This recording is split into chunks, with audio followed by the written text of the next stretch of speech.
I'm Jim Flyer, I'm the chairman of the school building committee that we have, part of the town.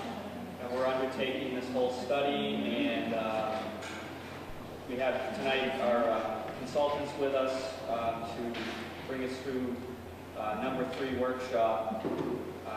And some of the documentation that needs to go in a couple of weeks. This community meeting is very important for us, so we're glad that you could all come. I hope that you enjoyed the tour. We have several of our committee members here tonight. And we'll also have some more community forums in the spring. But just to introduce some of our committee,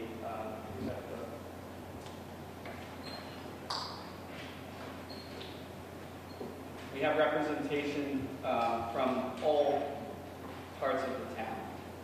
It's school and town, and I like to reiterate that this is a town process and not just a school process. So it's important for our viewers to attend our meetings, which are usually every other week, and it's important for people that have kids in the schools, and anyone that is working with the schools, but it's a town project, and so it takes the whole broad spectrum of the community to really see this project through. We have our design team. We have Kent Flansburgh tonight and Joel Seeley, who's our OPM as our consultant. So I'm going to turn it over to Joel, and we hope to get a lot of good feedback from you tonight. And again, thanks for coming out, and please stay involved in this process because it's really important. And if the more involvement that we have, then obviously the better result at the end, that it was vetted, very transparent, and everyone's on board with whatever decision we come to as a community. So, thank you. My name is Joel Seeley. Thank you for coming. This is our 3rd community forum. We've been alternating between the Peebles School and the Bournedale School for the forums, and so thank you very much tonight for coming. Tonight we'll review the overall schedule and the process with the Massachusetts School Building Authority, the MSBA. That's your partner in the state in your school construction program.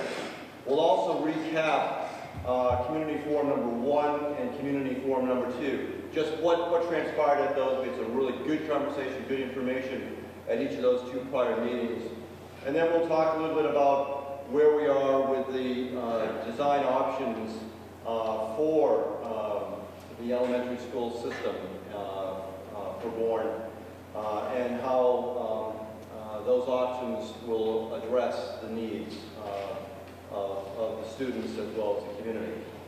And then lastly, we'll want to have some good conversation about pros and cons on how you feel about those design options.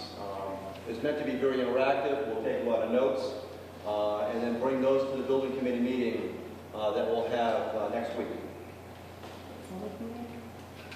So the Massachusetts School Building Authority is the state agency that was formed in 2006 to oversee all school projects in the state. They have a very regimented and rigorous program for doing feasibility studies, so that at the end of that feasibility study, the community knows very well what that project is, that the project has had a lot of conversation throughout with the community, so that when it goes back to the MSBA, they can feel assured that it's been a transparent process, that the community has been engaged in the selection of whatever the design alternative is, and it's the best alternative for the community. And it's our job, my job, and Kent's job, is to make sure that we're bringing all of the information to the community in as clear and concise manner as possible, and really stressing that it's a highly interactive, community-involved decision-making process. So with this study, from your appropriation that you had done last spring, it's a feasibility study for the MSBA, which is comprised of 3 parts. The MSBA will participate in reimbursing the town for their share of the overall study, and ultimately on their share of the overall project. As a base rate, Bourne's reimbursement is 43.84% from the state. So they'll be reimbursing you that much money as you go along with the study, and ultimately, if the project's successful, with that project as well. The process is very regimented and rigorous, and there's 3 main steps, let's call them steps, for a feasibility study with the MSBA. The first of which is the one that we're in now, the preliminary design program phase, or PDP phase. The second is the preferred schematic report phase, or PSR phase. And then the last phase is the schematic design phase, or SD phase. And each one of those 3 steps has a certain amount of information and a certain amount of requirements to be able to generate information, have community input, have selections being made, and then have it be brought back to the MSBA. So the phase that we're in now, which was started in the summer, is the preliminary design program phase, or PDP phase.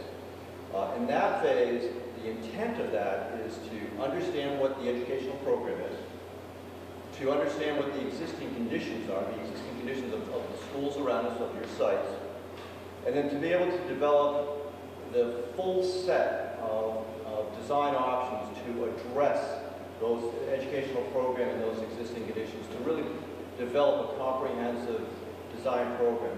It's meant to have many options to address those. Those will be estimated. There'll be a lot of community conversation about those, and at the end of this phase, the top 3 or 4 of those options would then be bundled up into an overall report and submitted to the MSBA. The MSBA staff would then analyze that to make sure that we follow their process and their steps, and then let us know that it's comprehensive, and then we'll proceed into the next phase, or the PSR phase. At the PSR phase, that'll start in January, and that'll end in April with a preferred solution for the elementary school program. From that, there'll be an MSBA board meeting.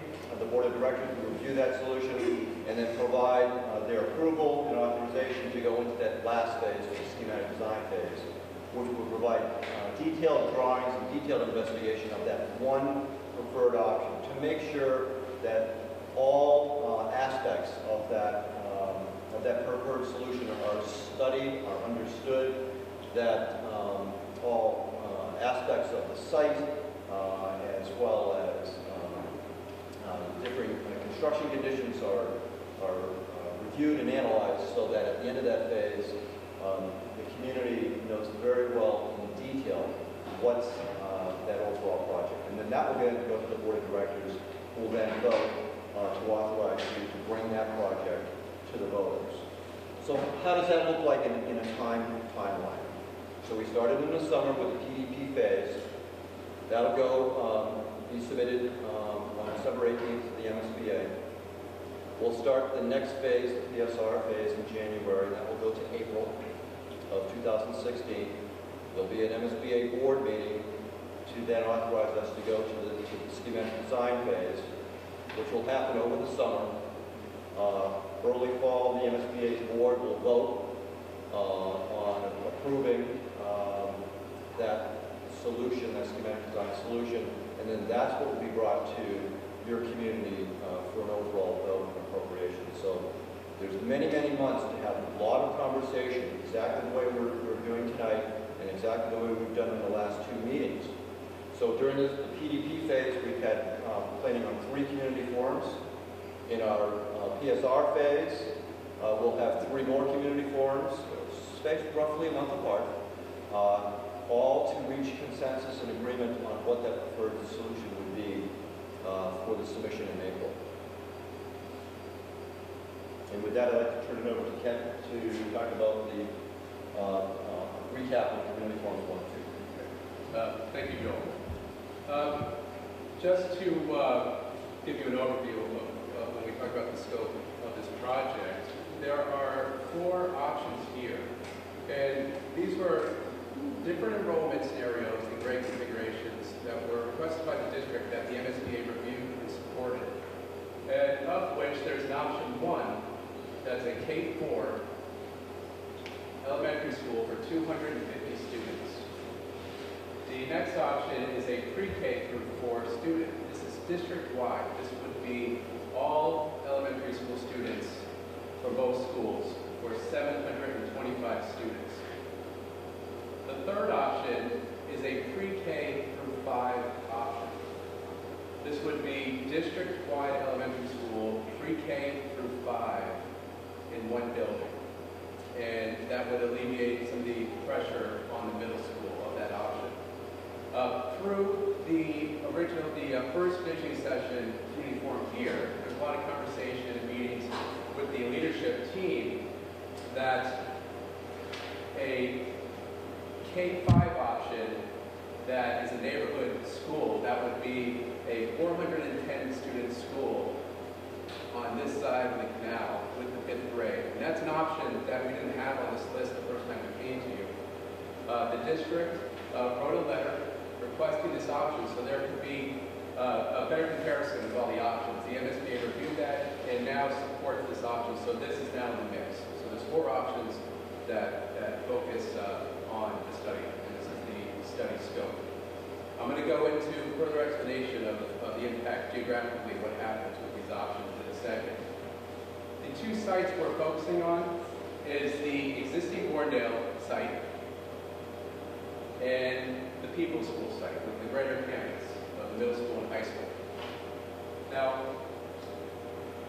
as an illustration, graphically, this is how those options lay out. The blue represents the canal. Option 1 is that school for 250 students. It pretty much remains as is, what you have now. You have your existing Bournedale school, pre-K through 4, and a new or renovated Peebles option, with the middle school and the high school remaining as is. So that's the 250 option, option 1. What option 2 accomplishes, it's a school for 725 students, district-wide, on the Bournedale side. So this is pre-K through 4 on Bournedale, and it leaves the Peebles school vacant for a future town use. That's to be discussed at future meetings. So now you have your elementary school all on one side of the canal. It leaves your middle school and high school as is. Building on that option, very similar. This option is an all-district pre-K through 5. It takes the 5th grade out of the middle school and incorporates it into the elementary school. And just with some history, when the original middle school was being initially talked about, it was as a 6-8. That was the proper educational model, but when it was open, the 5th grade was incorporated into that. And educationally, through conversations, it's more appropriate to have the 6th through 8 in their own middle school and have the 5th grade as part of the elementary school. So you can see the first option that incorporates the 5th grade. And this is option 4. Again, a result from the community forum as well as numerous meetings with the school committee and the educational leadership team. So this is the option that addresses the 5th grade and maintains 2 elementary schools on both sides of the canal. That school's for 410 students. So that's an overview of what we're talking about. And so when we go into the design options, this is always good to reference, and feel free at the end of the presentation I can go back to any slide if you have questions. Just to give you an update on the educational planning, that's a big portion of what this study is all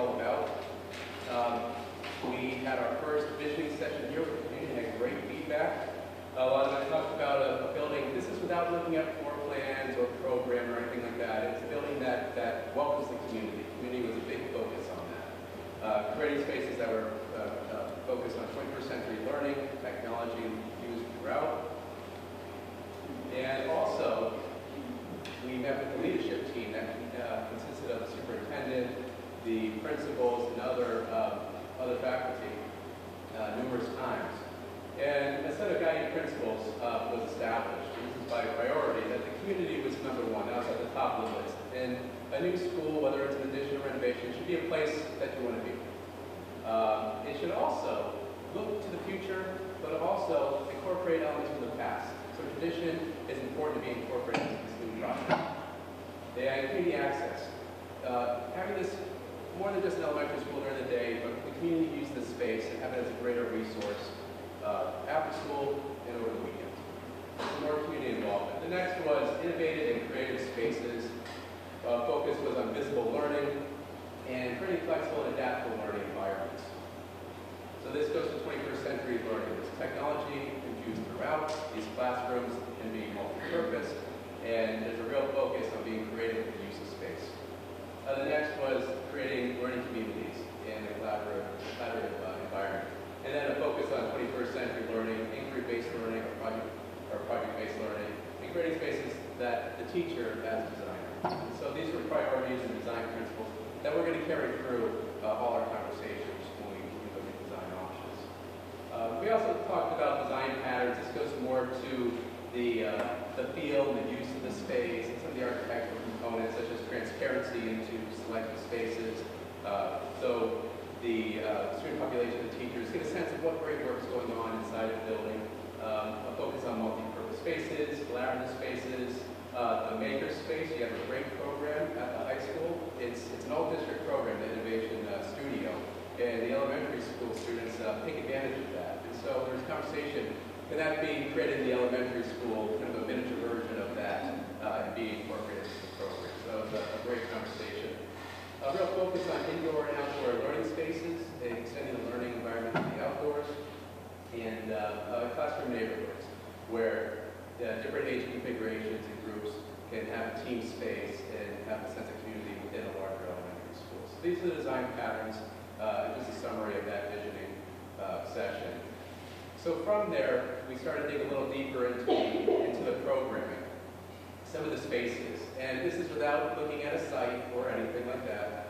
And the real focus was creating adjacencies that there's a clear separation from community use functions, such as the cafeteria, the gym, the learning commons, which is that of the library, and the arts, music, and the innovation center, innovation studio. And so these would all be functions in the community wing that would be clearly separated from the academic neighborhoods. The main point of control would be the administration. And what that allows us to do is that there's real focus on these spaces, and that these functions can be separated out as a community event or an evening event, and lessens disruption that some of these spaces might create on the academic neighborhoods. Within the academic clusters, here you see special education rooms should be incorporated into these clusters, as well as team rooms. So the students can get together and discuss what's going on within their associated team. And they should all have a connection to the outdoors. So this is without getting into floor plans or anything, just kind of blue sky thinking what the proper adjacency should be. As part of the study, we've also evaluated the existing conditions of this school and the Bournedale. So at the Peebles Elementary, we're in right now the 1953 edition. This is the original building. There's a 1959 edition out to the side over here. And this is an older building. It's over 60 years old. Antiquated systems throughout. The exterior envelope has virtually no thermal value at all. There's no insulation in the walls. The windows are single pane. And the real job is to kind of keep wind out. There's no thermal value at all with the exterior. The interiors were worn in some select spaces that have been updated, and this has been cleaned up with the new ceiling and the new floor, but a lot of the spaces are just worn and fatigued and shows its age. Mechanical systems, we have original unit ventilators in some spaces, and the way the classroom spaces right now, their size, there's just insufficient airflow in all those academic spaces. You have computer rooms that are not conditioned. So these are all a focus. In any job in this building, all those systems have to be completely upgraded to meet code. Structurally, the 1959 building is settling, and primarily due to when it was originally constructed. We think because it was constructed over the original leaching field, and the ground wasn't compacted quite right. So it's not sinking into the ground, but it's settling. If you go into the wing, there's major cracks. The floors are sloped. Every year, facilities has to come down and cut the doors down to compensate for the slope of the floor. So there's some structural issues as well as masonry issues on the exterior, and the facilities has addressed that in the back. You can see where masonry has been removed and replaced with panel because of issues with the exterior envelope. So it's an older school, but not uncommon for schools of this age. Bournedale is a different school. It's a new school. It has a good. It's sited well. Its site circulation, vehicular circulation, pedestrian circulation works well. It's well designed. It has good drainage on the exterior. The exterior envelope is constructed properly. There are some issues where the roof meets vertical walls, that there has been some leakage, but the facilities has addressed that. But there will have to be more of a permanent fix if this becomes an option. So there is some susceptible areas along the flashing where the roof meets the building. Other than that, it's in good condition. The MEPs are not that old, and they typically are 25-year lifespan, so there's continued life on those systems. There are some hot spaces, some spaces that would need to be gymnasiums, or some complaints that would have to be addressed in any project. The classrooms themselves, there are some kind of physical obstructions, such as the casework, which I'm referring to the cubbies in the locker room, but the locker spaces when you come into the space. They obstruct views, lesson supervision from the teacher to the student, and it takes valuable space out of those classrooms. So if this was an option, we'd look at perhaps removing those cubbies and coming up with a way that creates more of a flexible classroom. Overall, good buildings, good buildings. Now looking at the design options, we studied many options. Just at the Peebles, we looked at around 10 options. You can see some of the red dots of areas we focused some planning, and these documents can be accessed through the town's website. These were presented at the school building committee. So if you want to see some of these older options, feel free to go on the website and download them. They just weren't feasible to continue to this part of the phase. But there are 4 options that we're looking at the Peebles campus. And same thing with Bournedale. We studied numerous options here, and there are some options noted in the numbers that we're going to continue. And that's what I'm going to show you tonight. So getting into that, option 1, this is the 250 student school. This would be focused on the Peebles site. This is the program from the MSBA. It's the template they have. And conversation that we got feedback from the community, the leadership team. We had dialogue with the MSBA for some requests of the program. So we began to customize this template to fit the district's needs for an elementary school. What that results in is a building of 57,000 square feet.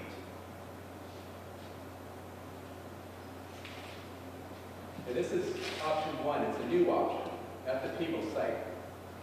What we really want to focus on is this is a building footprint of 57,000 square feet. We're not getting into the fine detail. We want to just see how this building sits on the site, how the program, play areas, site circulation, and parking can lay itself out. And it does quite well. This option is a new building built in front of the existing Peebles school. That's this dashed line here. This school would come down. What that does is it creates flexibility. So a new option, there's greater flexibility to design the site infrastructure and the building. An advantage to this option is easily phased. The students stay in this building uninterrupted. There is construction activity going on here, but students are not being moved internally. While this building is being constructed, this is occupied. Once constructed, the students move into this building, and this is removed, and site work is completed. It sits at the high point of the site where the tennis courts are, so the tennis courts would be removed. And it has a good presence from Trowbridge Road on the approach. And it also has the building, it's a very clear where the entry is, where the front of the building is, and it locates the parking in the rear. So you're approaching the building and the parking is behind the building. It has continuous site circulation, a one-way site circulation loop around the building. That's great to manage traffic as well as emergency vehicles. It has a dedicated bus and car drop-off, similar to the Bourne School, which works quite well. And getting into the plan, without getting into too much detail, this matches the adjacency diagram that I had shown you before. We have the first floor with the community functions, a new gymnasium that's 6,000 square feet. That's twice the size of what you have here, and also twice the size of what you have in Bournedale. It's 6,000 square feet. In both schools, it's approximately 3,000 square feet, just for comparison. New cafeteria with a stage. And to maximize flexibility, the stage is in between both spaces and can open up both. So you could have a larger venue supported by the stage in the gymnasium if that was a desire. We have a cluster with the music, art, and innovation space adjacent to the media center, and the control point is the administration and guidance. And then that gets us into the academic wing. We're at the first floor, that's kindergarten and first grade. And clustered in the center that acts as an acoustic buffer and as a great opportunity for the school is an enclosed outside classroom. That's an outdoor classroom that can be used anytime during the day with minimal disruption to the students. Bournedale has a courtyard, but it's surrounded by academic classrooms, so it limits the opportunity that the teachers can bring the students out and take advantage of that classroom. So this creates that unique space that we kept hearing about internally in the plan. On the second level, the academic wing accommodates grades 2, 3, and 4. So the pros, it's least disruptive because it's that building is built, these students stay intact until it's constructed. We're able to have more flexibility in the design, the site in the building, create those collaborative and team spaces and those programmatic relationships that are really important for 21st century learning. Some of the cons, it's a very small school, 250 students, it's a small school. And when looking at the overall options, it doesn't address the 5th grade. Now moving into 1G, this also is 250 students. It's an addition renovation to this building. In gray, this is the existing building to remain. The addition is removed just because of its structural issues, and it creates greater flexibility in the design if this is removed. This building right here is salvageable for renovation. There's 2 new additions. One is a community function of the gymnasium administration. The other is an academic wing. This creates a new face to this building. We're able to achieve that proper site circulation, separate the parents from the buses. And it puts a large parking lot over into the front of the area where the tennis courts are now. The tennis courts would have to be relocated in this option. Looking at the plan, we have the community functions. Here's this red dashed line that connects, separates the community from the academic, new gymnasium, administration, a new elevator. This building's in need of a new elevator. The cafeteria goes in the gymnasium space. General classrooms and a new kindergarten wing with some first grade incorporated into it in the front. The lower level general classrooms, and underneath in this space would be the art, the music, and the innovation studio. Again, it gives a new face to the school, and it site circulation-wise, we're able to create that loop that's very beneficial. Some of the cons to this is we have to utilize more of the existing. So creating those specialty spaces, those collaborative spaces, is more restricted here because we stick to the corridor and stick to your existing classrooms. So some of those collaborative, unique relationships have to happen in the additions. And this is a very difficult project to phase. It's doable, but the students are in this building while it's being renovated and constructed. So you're moving students from the downstairs to the upstairs, from the left side to the right side a few times. And that's detail we're going to work out through the study on what the duration is. But there's a lot of disruption to the learning environment.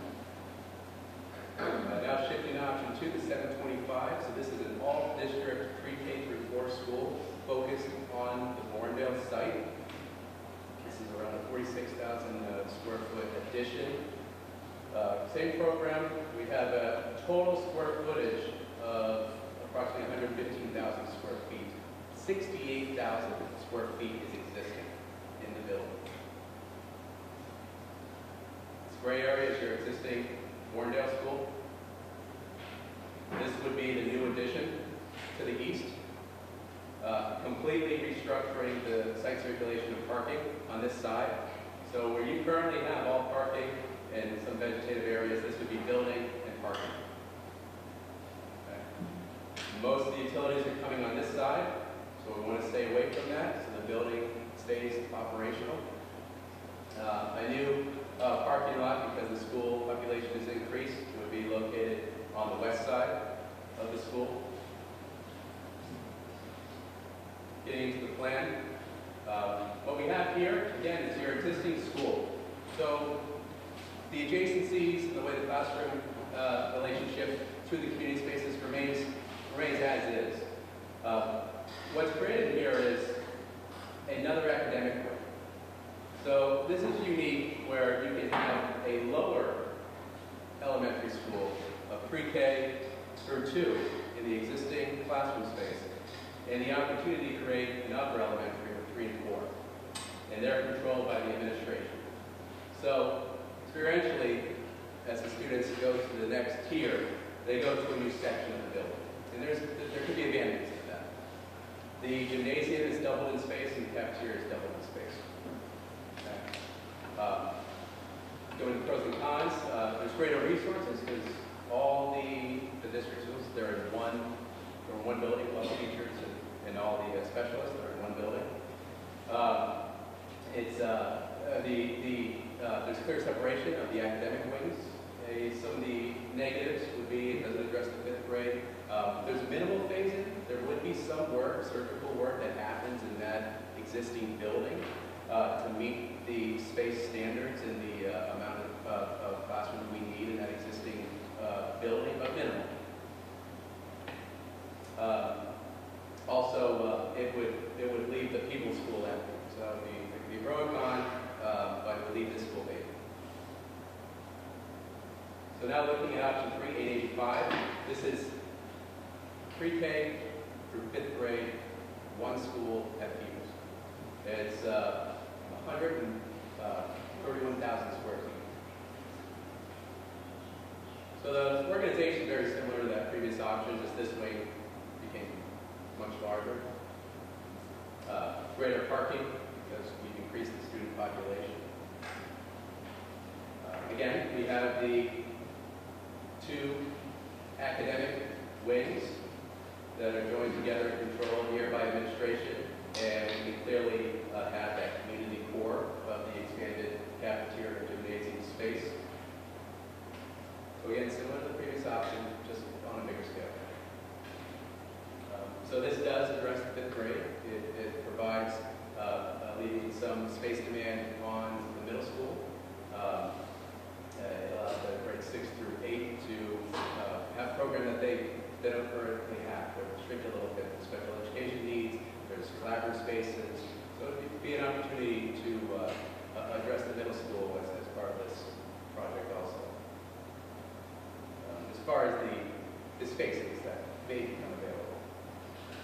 Greater resources. The con is a very large school. It still requires some phasing, and again, leaves this school empty. Here's just another play on that same option. It just, instead of it being clustered on the east side here, it's along the entire face of the building. So the existing Bournedale really would just have a new addition over the entire length. But focusing in on the planning, what this does, it creates a clear academic world from the community area, similar to how Bournedale operates now. So the opportunity between the two is blurred a little bit, how you have a lower and upper, but this is all academic, and this is the community functions. Yep, go ahead. Is that an outdoor space between the current building and the proposed new one? Yes, because we're trying to keep these functional and have as little interface as possible between any addition. So you have another courtyard. we've discussed the courtyard and the advantages before.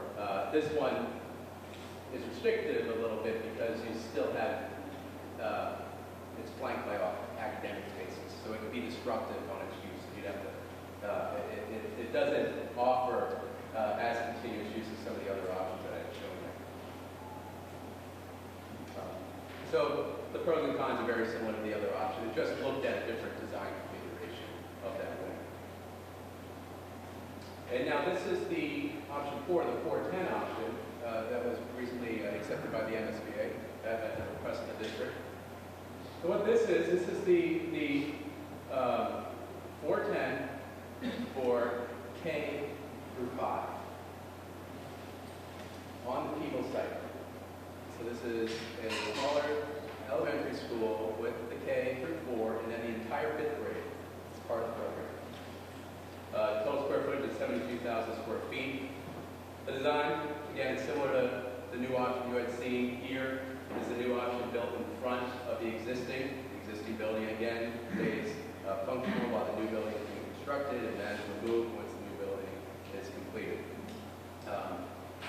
So here you can see we have a vehicular loop road, bus drop-off, car drop-off, so we can accommodate all that program. Building, site circulation, play areas can all be accomplished on this site for a new building of 410 students.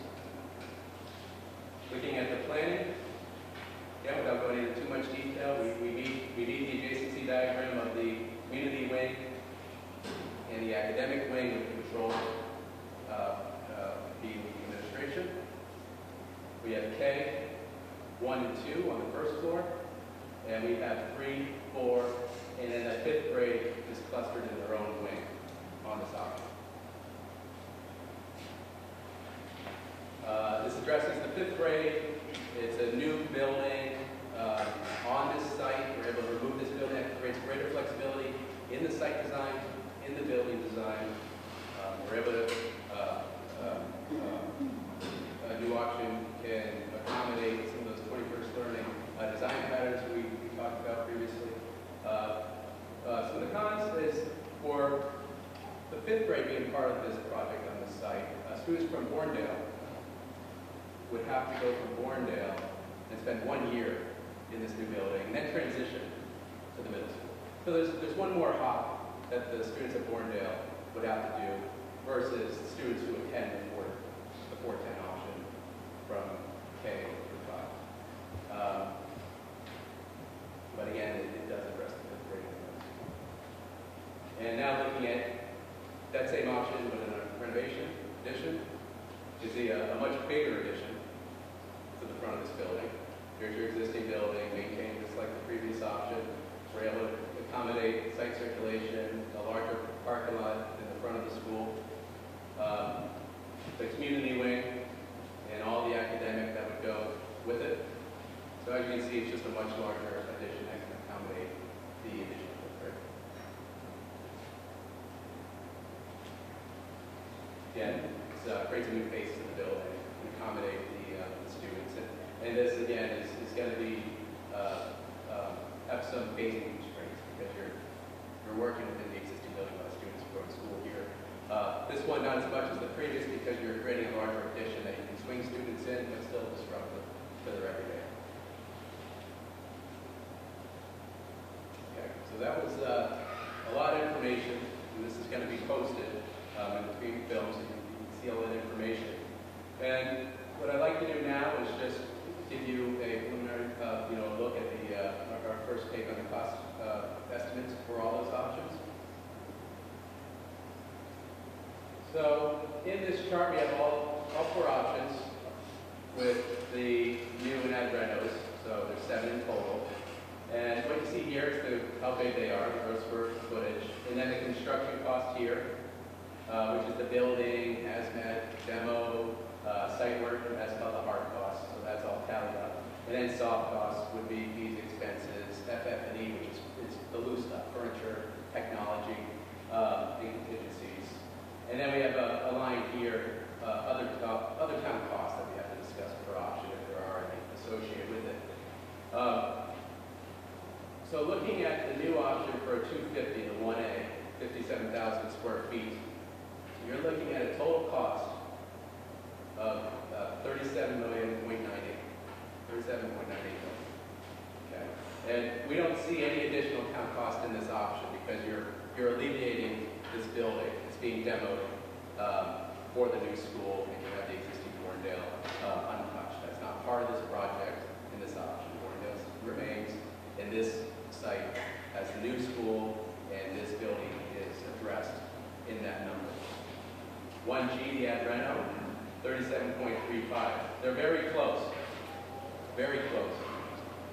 And the reason is the amount of work that has to go into bringing this up to code. There's major structural work. You have block walls that are not reinforced, that are not solid filled with grout or rebar. That all has to be addressed. There's other areas throughout the building that need major structural upgrades, as well as electrical, technology, plumbing, mechanical, and then all the partitions need to be brought up to speed for acoustic separation between the spaces. All new ceilings, all new floors. So it's extensive. And I just want to point that out because that's why the cost is coming in close to new construction. And I just want to say that all these costs are done with an independent cost estimator who bid public schools. That's what they do, and they use costs that are on similar size projects, elementary schools, this size, and they know where they're able to see where the construction trades are going in the future. So they're reliable. And going to option 2, the pre-K 4. Now this is a much larger school at Bournedale. It's 114,500 square feet. Okay, it is $39.34 million. That's renovations to the existing Bournedale. Now the existing Bournedale, the classrooms are minimal, but the cafeteria, those community spaces, the cafeteria and the gym, those are treated as new. They have to be totally stripped down and mechanical upgraded with those large additions, as well as the building addition itself. In this option, there could be other town costs associated with that, and that's to be determined. That would be raising this building, demoing it, handling the hazmat. That could be built into that number. So we want to take into account what would happen to the site if there's a building project. We only have Bournedale. So we want to have further conversations with the district and get some ideas of what could happen here and if those costs need to be carried in this model. So that's why it says to be. Option 3 is the pre-K 5, 885 students. It's 131,000 square feet, a total. For option 1A, 46 million. Sorry, 3A. And 3B is 45.35. So they're very similar. That just went to the different architectural configurations where there could be takeoffs on the amount of exterior skin and little things like that. But very, very similar projects. So going to option 4A, the K-5, 410 students and 72,000 square feet on this site. All in with no additional cost to the town because we're handling everything in this existing building. It's for the new building, it's $43.36 million. The 4B, addition renovation, it's $43.28. Again, speaking to the amount of effort and work that goes into bringing this up to code. All right, a lot of information. We'll just go to questions. Okay. Has anybody considered modular for any of the new portions of the building or a new school as a whole, and how that compares to those costs? This part of the phase, the study phase right now, we're testing that program with the sites and the building's a component of it. So these are the numbers we need to carry for now, and that's a conversation that we have to have in the future. But right now we want to carry this project at that square footage where other schools of this nature are coming in. And it's just a level to compare the costs across the board for all these options. But right now, no, we haven't gone into investigation. And I can add a little bit to that. Your partner, MSBA, is looking for a 50-year solution. temporary modular construction isn't of a 50-year lifespan. So that will get studied during the course of the overall evaluation. But at this initial phase, the cost models are based on traditional construction that we know MSBA participates in. Because the Sturgis West, school in Hyannis, that's not the modular school. It's a public charter school for high school, 9 and 12. Short amount of time. I question its 50-year sustainability. I find that out from private managers, but cost-wise, 43 million, county. A hard time passing that. They're going to bring the house. But your proposal, if it's approved, the 43.84% would be paid for by the MBA, and if the MBA people don't approve modular, then they'll pay for nothing. So even if we save half, we wouldn't get any money from it, right? Yes, the MSBA reimbursement needs to be factored into all of the project So costs. it's 44%. That'll get factored in as we go along. And I think another thing to mention is that, this is the PDP phase, in which cost estimates are done. There'll be another series of cost estimates that are done in the PSR phase, and there'll be another series of cost estimates that will be done in the schematic design phase. Well, you look at option 2 and option 3, those are huge numbers for this age group of kids. So it makes performers and assemblies and moving those kids around in such a large building is going to be difficult because they're younger. And so to have an assembly, as we bring in performers and assemblies often to the different age groups, how do you have assembly that many children in one of those auditoriums or one of those gymnasiums to have an activity that they're all incorporated? Because what happens is then you have to do them in shifts. In the course of the day or during the semester and do multiple performances because it's such a large. Yeah, actually, I mean, I think as far as the square footage that's allocated in some of those larger venues expand. Like I said, the gymnasium doubles in size, the cafeteria doubles in size. And so that's part of that programming that we've heard many times. How do we make it multifunctional to handle scheduling? And so that's just a factor we just need to always be aware of. But there are opportunities because when you have a larger building, we look at those spaces to maximize their use, not just at one time. You have a bigger gym, it still restricts thin groupings of students you can bring in there, but we can focus on that. But that's a great point as to how to make it multifunctional. But the spaces do increase in size, reflect the budget. No, and having multiple gyms or large gyms is completely welcome in this town because we need more gymnasium space to do public and community events. Exactly, that's a great thought.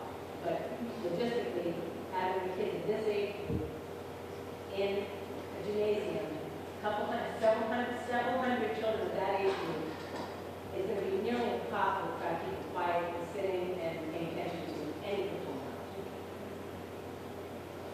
It's my work on option 4. Just more sustainable and manageable. Thank you. Just as a point of reference, do you know the square footage of the high school? The high school, not at the top of my head.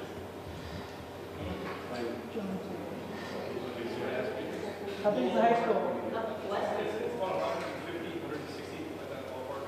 60, you said? 160. 160, okay. So the question was how, for comparison, how large is the high school of 160,000 square feet? Roughly. Come on.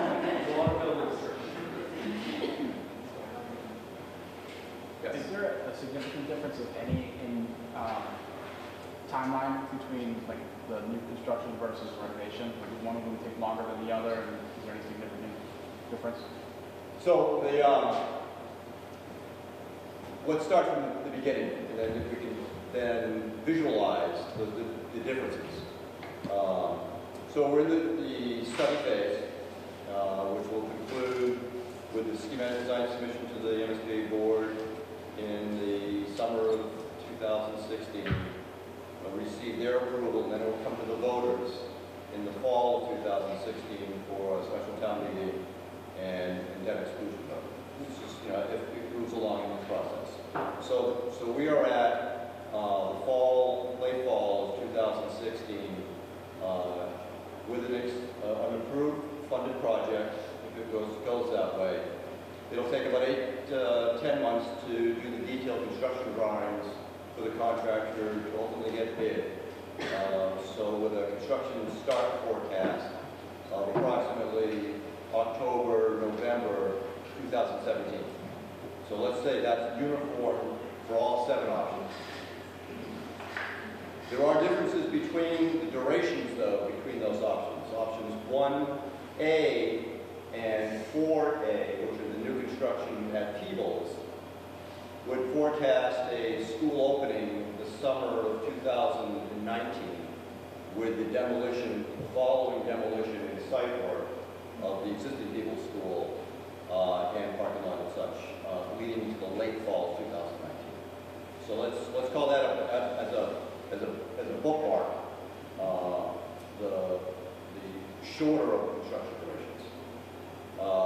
The 2 renovations and additions at Peebles are longer in duration for exactly the reasons that Ken outlined, which is you can do an addition, but then you're doing a lot of moves inside the building because the building is occupied. Those 2 models will start at the same time, that's the late fall of 2017, but would go into continuously phased construction the summer of 2020, roughly. And then Bournedale is a little in between. So Bournedale 725, which is the option 2. Both of the Bournedale options, 2 or 3A, 3B, are renovations and additions. So there'll be continuous construction from November 2017 through when those are finished. The 725 student, which is the option number 2, would finish roughly in the spring of 2020. And the 885 student school, which is options 3A or 3B, would finish approximately the summer of 2020. Again, continuously phased construction starting from November 2017.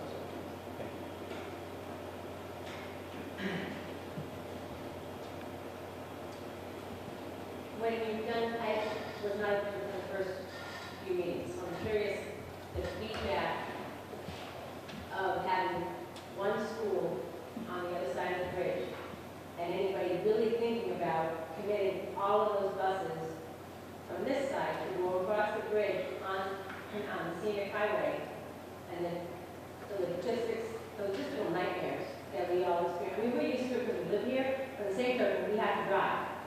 So we have to get those kids across the bridge, over down on that scenic highway, in that one driveway for Bournedale.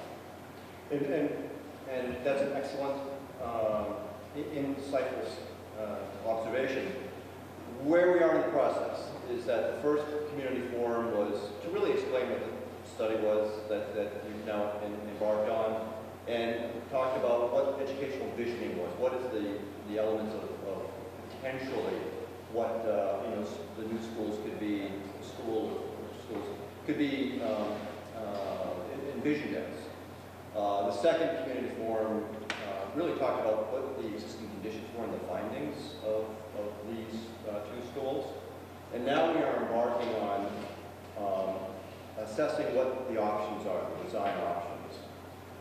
At the end of this phase, it's meant to have 3 or 4 options remaining, not making any definitive decisions on getting to that first or that preferred solution, but to be able to have this kind of community input, talking about, and maybe it's pros and cons as we view these options through our own individual filters, that we can speak to and listen to what you're bringing forward as instructing them or organizing them into what you like about some of these options or what you dislike about some of these options. And that will help us in the building committee then start to evaluate and formulate for the end of this phase, what are those, say, top 3, 4 solutions that we should carry on in the study?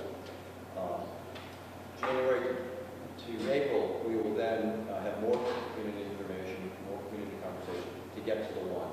But we want to be able to capture as much your individual beliefs, your individual feelings and thoughts on these options. And so I was wondering if we want to start to focus on maybe a more pros and cons type of discussion. Yeah, so if we could do that, I think that'd be. Can I just want to point out the direction that needs to be made on the Peebles side? The last column to the right, the first one, we need for K. And the last. Oh, yeah, you're right, you're right. They're both K. They're K. Right, We'll sorry. correct that. So these two are going to be K, just K. K4K. So if we could kind of build on what Joel just suggested, I think that would be great to get your input. And I could go to each of the options, but this kind of summary may give us enough to start. So if we focus just on option 1, what are some of the benefits, the advantages you see, or disadvantages? So if we could focus option by option, that'd be very helpful.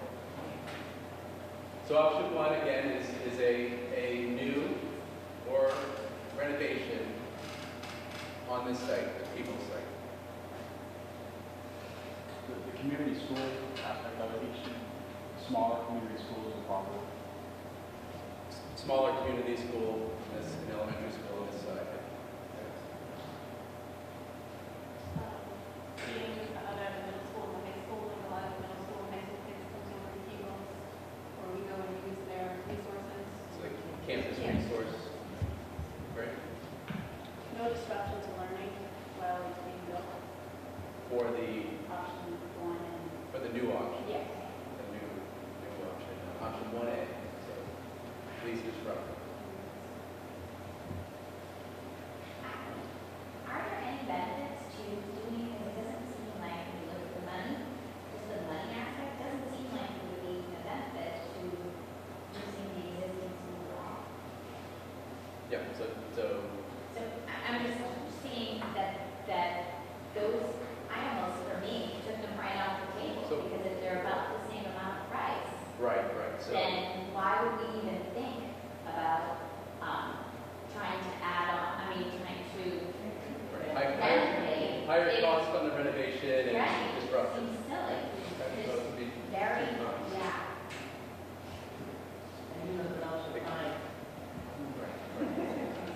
So expensive and Right. Are there, Disruptive. I can't even think if there would be one reason why you want to do that.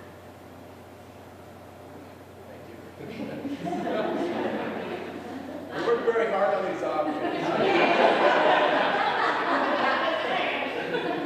Well, part of this, and trust me, this is all great, but part of it is having local knowledge and what the track pattern is for parents.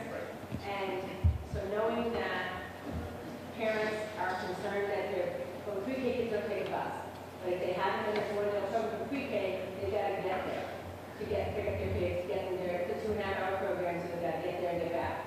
If they're, as it is now, they complain because kindergarten kids are on the bus for 45 minutes, up to 45 minutes or more.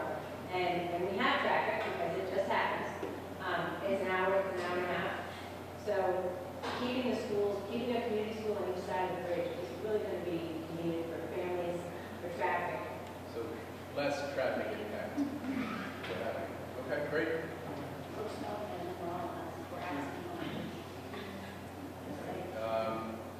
Move on to option 2. So this is the 725 option, pre-K through 4. Doesn't have anything to do with doesn't address the middle school at all. And it's focused on the Bournedale side.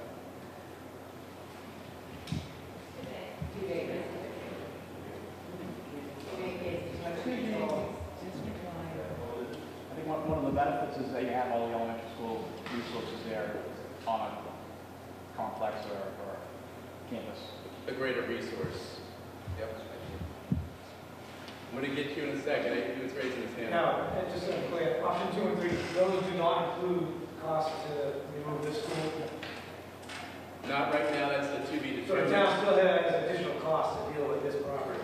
There's something going on here that is not part of that number right now, and so that would be for the future conversation. Has the school department or building had any discussion about that? I mean, that's going to be a major cost I to missed the the town. Must be the sound in the Cost of an empty building. The question was that any costs associated with this I mean, if they plan on reusing it, they have to keep it maintained. Not at this time. Not at this time. We haven't really discussed it. It really hasn't. Well, I mean, but that's a lot of potential costs. It has to be maintained if they plan on reusing it. Right. Well, we definitely, which is cost. I think we're early enough in the process now where we're still trying to develop the alternatives, and then I think we're going to hammer that down more. Well, it's 1 and 2, we're definitely getting rid of it. So it should be part of all of them. Should be part of all of them. 1 and 3, they're definitely gone. So there's no other uses of the school. Right. And that's major cost, whether it's being demoed or maintained to keep up building code and occupancy permits. Right. And we should probably note, just so for clarity's sake, any costs associated with Peebles, should the preferred solutions be the Bournedale, option 2 or 3, any cost for Peebles would be 100% cost to town. That's not part of the MSBA Universal project. I didn't mean to say that, but I just want to make it crystal clear. I understand it's not, but it's part of the town's.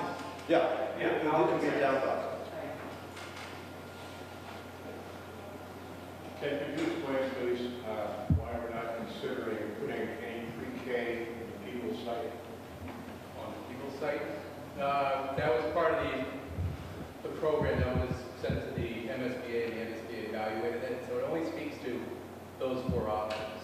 That's, And MSBA does not reimburse. and MSBA does not reimburse for pre-K. That's right. That's probably the better reason. That's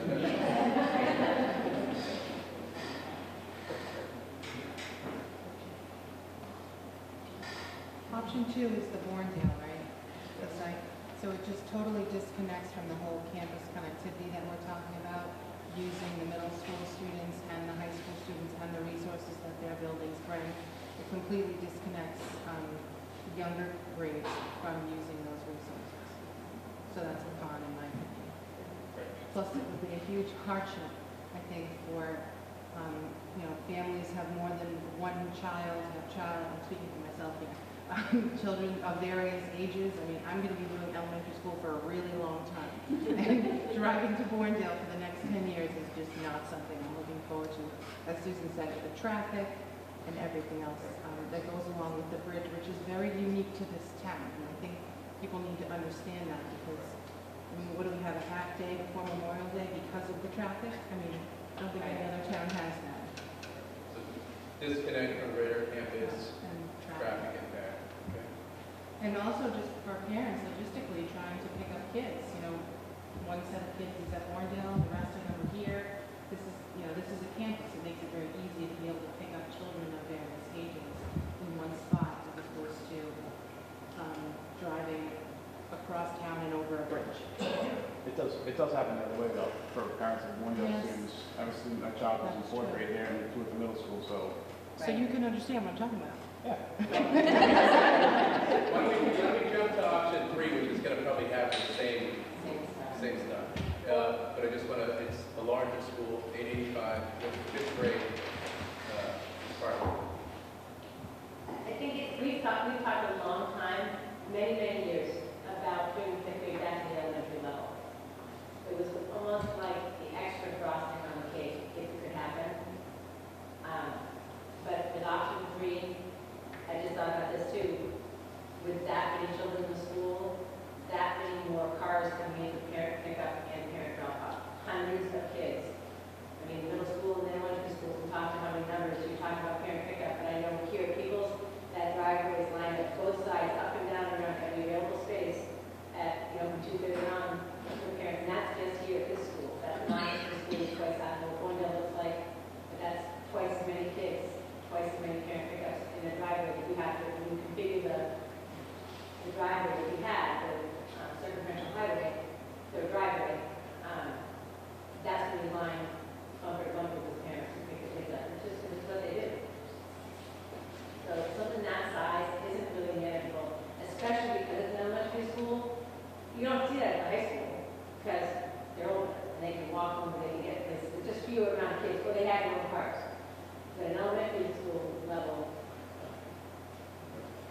this doesn't really speak to pros and cons, but what is what is out there as like the best, most effective, most efficient division of the grades? Everyone keeps talking about bringing the fifth grade. This is a new conversation that I'm just hearing about. Like, what is out there as the recommendation? So the question is, what's the best configuration for your elementary school? And so, you want to speak to that? Hi. Fifth grade is really upper elementary, and always has been. And in Bourne, since the Bourne Middle School was opened in the year 2000, which I happen to be part of, fifth grade was not initially supposed to be, due to space, it became part of that building on the opening. But fifth grade has always been spoken about as being part of the elementary level. True middle school program is 6 through 8. There are many that are 7, 8. There are many schools that are K through 8. But the configuration of 5 through 8 is a very rare. It's very much associated with space. It's not associated programmatically. Even if you look at our mass frameworks, many of our frameworks go up to grade 6. There's some more transitions around grade 5. So really, a pre-K, K to 5 is really an ideal elementary model for any community. Okay, great. Thank you. Are there any planned preliminary traffic studies as far as the bus moving? There have, And this conversation with mascot as far as the next 10 years for the highway construction? right, so part of the study is to have traffic engineers in both schools, the immediate count on both properties, and look at the greater planning on what's going on. So what's the process for that traffic study? The initial traffic study will be submitted in this document in a week and a half. In a week and a half. And there may be, into the next phase, we may look at that as a resource to continue the studies, just from what we're hearing. Well, I was wondering, sometimes that can just kind of look at the Washington thing, just right there, right? The PDP is what, about 800 pages? It's a big document, right? So, but that's a requirement to have the traffic engineering. Now, is the traffic during bus motion or movement, or is it just traffic around the school itself? I mean, I'm talking about overall scheduling of buses, getting to the street. It takes into consideration the buses, and they meet with the department to understand how they operate. That's information I can kind of work on. We have our sons in Bournedale Elementary High School, and you just think of all the buses in the Bournedale, and not just how they affect getting on to school, but how they get from past to here, and scheduling and timing. But maybe, That's what I'm doing. but to amplify both conversations, in the PDP phase, again, it's really meant to discover as much of the existing conditions as possible and discover the design solutions. So not only was there a traffic study done, which is part of the, say, 1,000-page report, that traffic study is really to assess the existing conditions. So we'll provide a framework to analyze during the next phase those 3 or 4 top alternatives and what's the pros and cons of those relative to traffic. So there'll be more focused analysis, traffic circulation-wise, at the next phase with the traffic consultant. But also part of this phase, PDP phase, geotechnical investigation has been done, i.e. borings throughout the sites. Geoenvironmental has been done, looking for any kind of hazardous materials or any identified DEP filings for the sites. The wetlands analysis study has been done, topographical study of both sites has been done. A hazardous materials analysis for Peebles building has been done. So that's really what comprises this significant report, which helps establish not only what can be done with the development of the design options, but the costs. And so at this level, there's a lot of information that's been developed, and that will be further analyzed in the next phase, once we get to the 3 or 4 options. One of the things I'm overfinding is there been any conversation or plans of conversation with thoughts of maybe any sort of synergy with say Mass Maritime, any other factors as far as community spaces or the use of this building or anything else? No, again, it's a great point.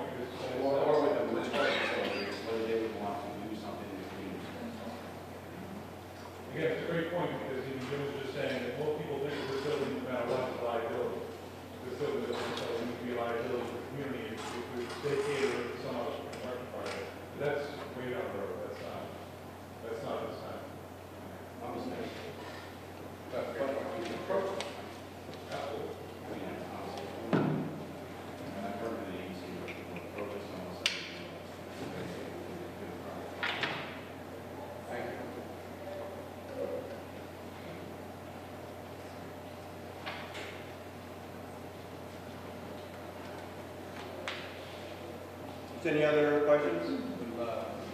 Oh, go ahead. I have a question that I'm a teacher at Bournedale, and I've also lived in town for 22 years, and I've seen the whole progression. Campus 2000 we had many years ago, and when Bournedale was built, and Bournedale, the size of Bournedale had to be reduced. And I'm not sure my question's appropriate, but I'm going to ask it anyways. How is the money, in regards to looking at those $43 million, how is that going to be presented to the town? And it's a very positive impact on real estate values to have a new school and an up-to-date school, and how that's going to be presented to the town so that we can sell this in a positive manner. I mean, I favor the two schools, one in the new school in Peebles site and the Bournedale. But what I'm looking at is I've seen these votes before, and if the money aspect needs to be given to the voters in layman's terms, and what the positive aspect to the town is going to be, and how that's going to be. You want to speak to the difference with prior construction projects and how this is why we went with the feasibility study in comparison to the past where you didn't do that? And that's to aid the voter in the process. That, very good question. I think we'll just record that, that thoughts need to be happening and developed, et cetera, as we go through all the various community meetings. This is, again, the third one out of many community meetings that will happen between now and next in November 2016. But more specifically, the Massachusetts School Building Authority, why was it developed? Why was the Massachusetts School Building Authority created by the state? It was created by the state to help provide a uniform process across the Commonwealth for school construction and school funding. And with that, it provided a certain amount of rigorous community outreach and involvement for any project. Whereas years past, a lot of communities, thought they had a project, they worked with DOE at that time, might have been in a vacuum, might not have been in a vacuum, and there was a lot of failed votes and a lot of angst about the whole school construction program.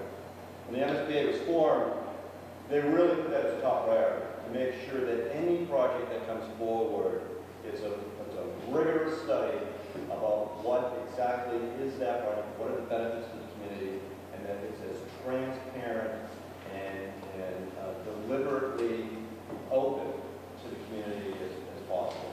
And so you'll be seeing us a lot, just because of the nature of the structure. But it's also meant to really invite you in as a community in this dialogue. It's your community, it's your project, it's your future. And it's our job to make sure that we're providing information that's clear, concise, and if there's questions as we're going along, making sure that we write them down and answer them, so that at our next community meeting, we can bring forward those responses. So the $43 million price tag on any one of the plans is based on the schematics that you put down. Basically, you go through your equation of what you need in elementary school, your museum equipment, your bookshelves, your libraries, your classroom, your desk. So you have an equation that you come to that figure based on the square footage of the school. The cost estimator, not us. Yeah. Right. Okay. They rely on recent history. But the estimates are detailed. Are totally detailed. It's based Right. on the designs that have been developed. So to build a school similar in size to Bournedale,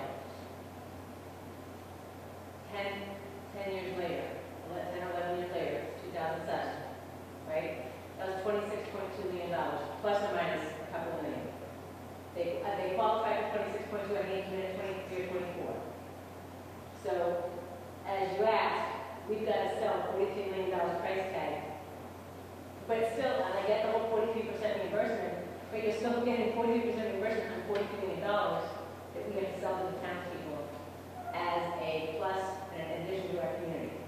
So I realize that we have to approve, we get to approve the design of school as we move forward. But keeping that in mind, that's for a school the size of Bournedale, 11 at the time, and by the time it comes to fruition, 11 years earlier was 26.2. We talked about you doing a cost escalator on a Bournedale or a cost today, Phil? Did you do something?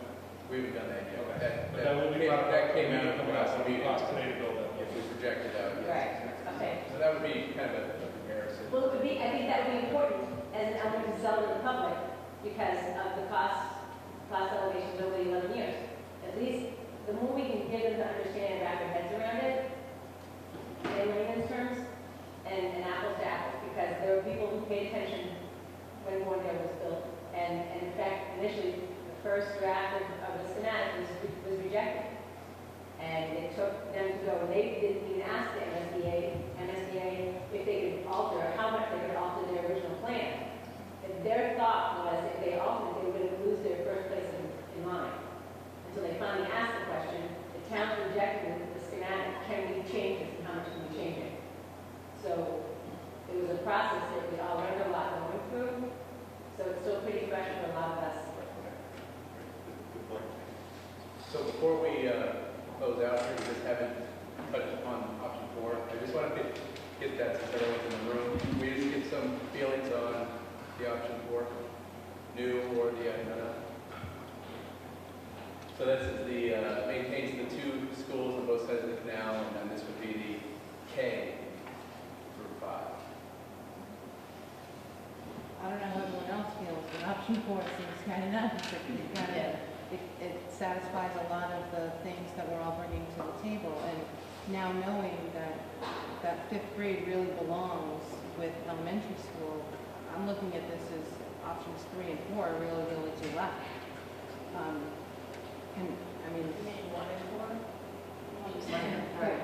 The one that keeps the 5th grade with the elementary school, if that's really the breakdown and that's really how it should be, developmentally, academically, moving forward, then we really need to look at something that brings the 5th grade in with the elementary school. So 3 and 4 are the only 2 options that do that. If you're looking at addressing the 5th grade, yes, those are the only 2 options Right. that remove the 5th grade from the middle school. Right, so when we're talking about option 4, well, that doesn't address the 5th grade with Bournedale. Just brings everybody into Peebles. But it also, as a pro, to piggyback on it, it still provides a community school for both sides of the bridge, where option 3 does not. Option 3 takes out that. Another point to consider with having a school on both sides of the bridge, keeping an elementary school over here, our students get to take advantage of everything the middle school and high school has to offer in terms of students and facilities or whatever. But also, the high school and the middle school get to come here, and we offer a lot. Having a school here offers a lot of opportunities for those students. Great. I was just going to say, just like with using the campus, if we have a school on the side, we also utilize like other area things. Like we take a lot of walking field trips. We're able to go down to the canal or to the town library we use where we might not be. I mean, there might be other things that they can do at the Bournedale side. I don't know, but we use a lot on this side. Connections outside of the Yeah, campus. in the community, I guess. Great. Another cluster had, oh, go ahead. Sorry. What I missed? No, you said Bournedale sounded like a prison.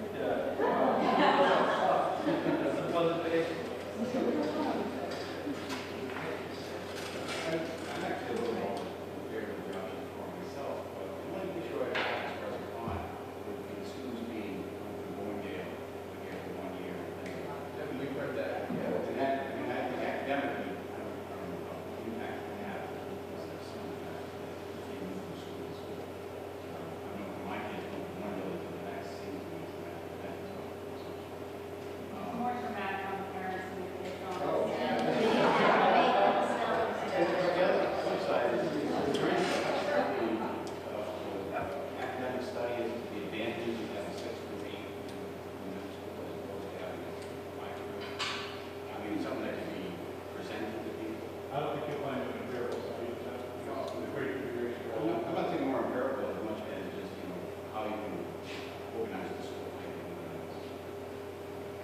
We can certainly present. I mean, I don't know if I'm out of that community, so. Understanding the 6-8 model for advantages. Thank you. And I read. Well, I think she's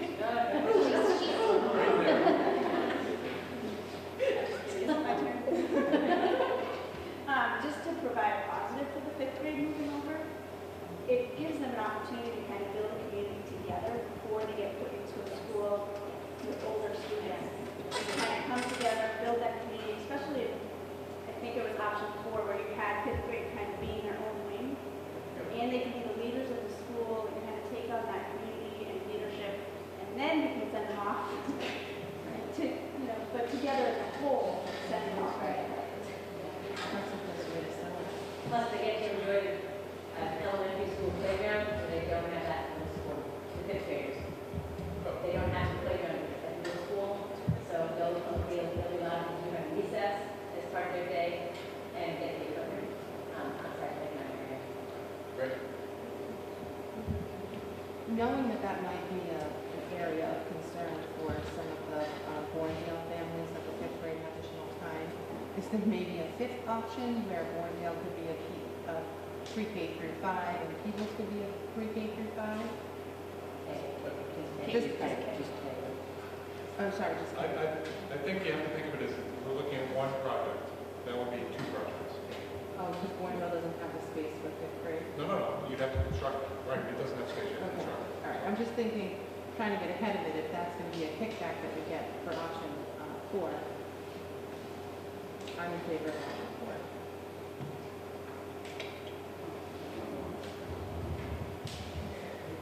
Having numbers on O&M for operators is opposed to relocation on any of the new options.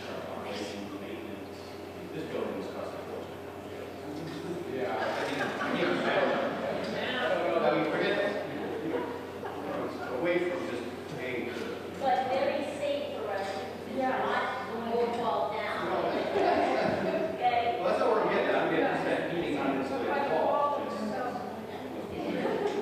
I don't have that data in this building, but that kind of Well, I'm thinking that's because of the issue of, how do you present, how do you say this is the most economical and the best thing for our students, creating modern elementary school.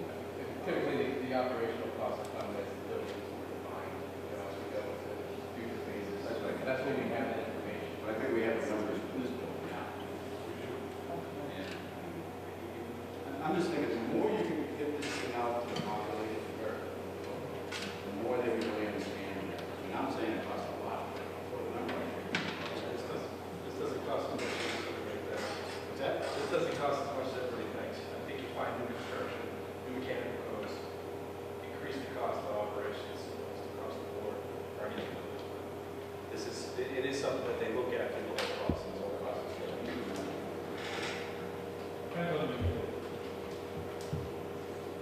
I just want to reiterate the community, being able to use this space as a community. I lived in this town my whole life. I've lived on this side of the bridge my whole life, and there isn't a lot over here for young kids as a community space. And having that opportunity to have sports, have before and after care, because that is such a demand on families right now, is so important for new families moving to the town of Bourne. I mean, instead of families leaving the town of Bourne, we have some option for that is, a really good positive thing. I think that would be helpful to the town as a whole.